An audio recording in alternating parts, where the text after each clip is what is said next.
Cost accounting is the classification, recording and appropriate allocation of expenditure for the determination of the products or services and for the suitable presentation of data for the purpose of control and management. So in cost accounting, we are collecting the various data and presenting it suitably so that the management can take effective decisions. Various elements of cost. We start with materials. Materials are classified further into direct and indirect material. Raw materials that would be converted into finished products would constitute direct material. Similarly, certain materials like polishing compounds and lubricants which cannot be associated directly with the finished products constitute indirect material. So, material is classified into direct and indirect. Direct materials are such materials which can be directly associated with the product.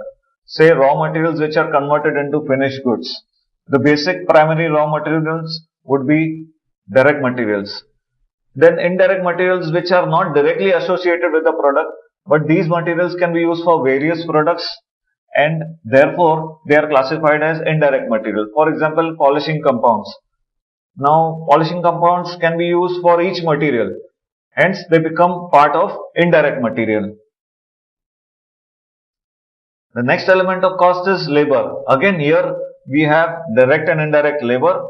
The work of factory employees that can be physically and directly associated with converting raw materials into finished goods is considered to be direct labor.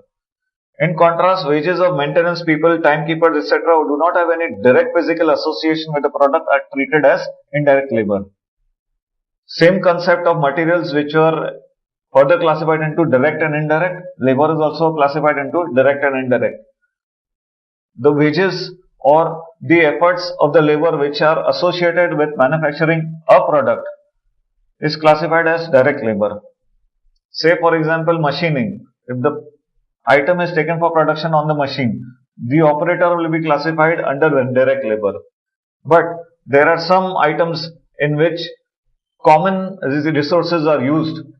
So these common resources like timekeeping, attendance, office staff, they would be working for all the products together. So some part of it is considered to be indirect labor. Expenses.